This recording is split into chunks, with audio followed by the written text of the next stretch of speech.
What are people getting wrong when they think about starting meditating? Oh man, so many things. Just a little context. So I consider myself to be a meditation dabbler for several years. So I was one of those people, I would start and then I would stop for a long stretch of time and come back to it and to pick it up again and then just do it for a week or two and then stop. And then I met a teacher in Los Angeles in 2003 who gave me what I now recognize as a more minimalist approach to meditation. And what I realized was that I was just doing way too much. I was doing too much. And that was one of the reasons why I was having so many clunky experiences. And I was labeling my mind as a monkey mind. And so I would say, one of the biggest misconceptions is that you need to do all these things. You need to let go of this and notice that and witness your thoughts like clouds in the sky and focus on your breath and vision the white light. And you don't need to do any of that stuff. In fact, it works a lot better. And when I say better, I mean, you have more delightful experiences if you do less, and then if you do least, and ultimately if you can do nothing and just practice pure being, that's when it works the best. So I learned how to do that. I learned how to operate in concert with my thinking mind, and that was a big game changer for me. It literally made me an enthusiastic daily meditator within a couple of days. And before that, I was probably one of the most reluctant meditators because I just felt like my mind was all over the place.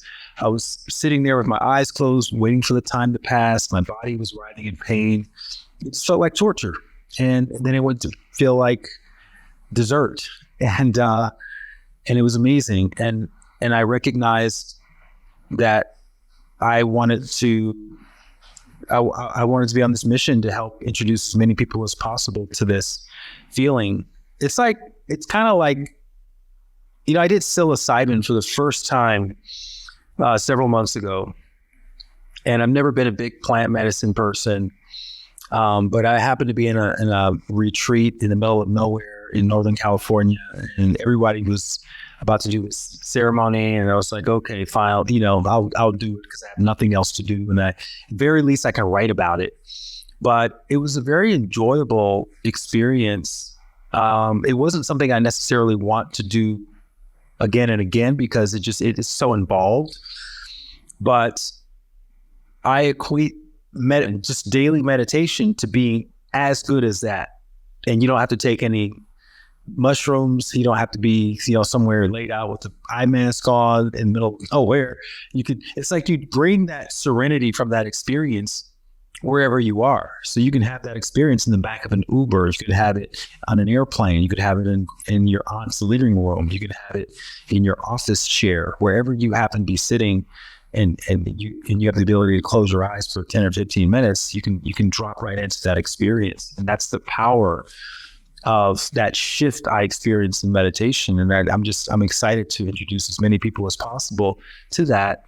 And all the books I've written have been about exposing those misconceptions. And my most recent book, Travel Light, same thing. It's just like it's bare bones, minimalist approach, stripping away things that I consider to be unnecessary for having that particular experience. And what does the science say? When you strip all that stuff away, do you have the same impact on your life and the same outcomes? It's interesting. The science actually, there's been a lot of people studying meditation recently. Okay. The godfather of meditation research is this guy named Dr. Herbert Benson. He's a Harvard cardiologist.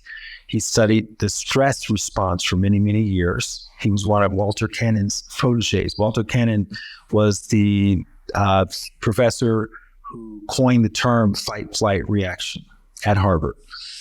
And Benson was tracked down by these meditators from the local Cambridge Transcendental Meditation Center, because no one had ever really studied it properly. And this is like in the late 1960s, early 1970s. And he dismissed them. He said, no, I'm not studying you guys, because back then, studying something like meditation would be akin to studying spirit animals now. Like, no serious professor is going to bring in people who claim to have a spirit animal and into the laboratory and study them. And but they kept coming back. They were persistent, and eventually he figured he had nothing to lose. And when he connected them to all the different measuring devices, he was shocked by what he saw. He basically, again, this is somebody who was probably one of the world's experts in the fight or flight reaction. He saw that everything that happens in the fight or flight reaction goes in the opposite direction during what he later coined as the relaxation response. He's the one that came up with the term relaxation response. He wrote a New York Times best-selling book about the effects of meditation called the relaxation response. And the reason why his research is relevant to this day is because back then they could test anything they wanted to.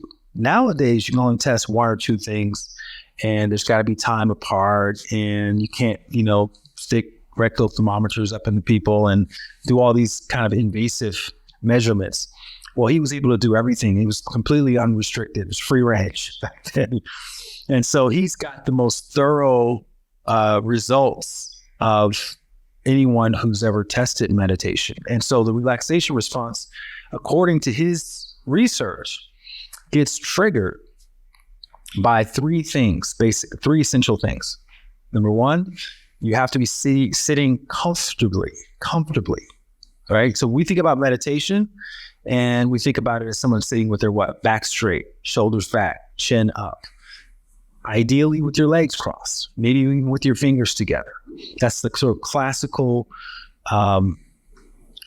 posture for meditation. But to trigger this response that he saw, where you go in the opposite direction of the fight flight, you have to actually sit with back support. You don't need to cross your legs. You don't need to hold your shoulders back. Even your chin can be dropping forward as though it looks like you're falling asleep. That's not actually what's happening. Then he said you need a passive attitude, which means the opposite of focus. Focus is an active attitude. You're trying to exclude experiences. You're trying to exclude the noise, the distracting thoughts, the distracting sensations, right? And you're supposed to be thinking about the fact that you're meditating. Well, he said, don't do that. Just let whatever your mind is thinking about come into the experience.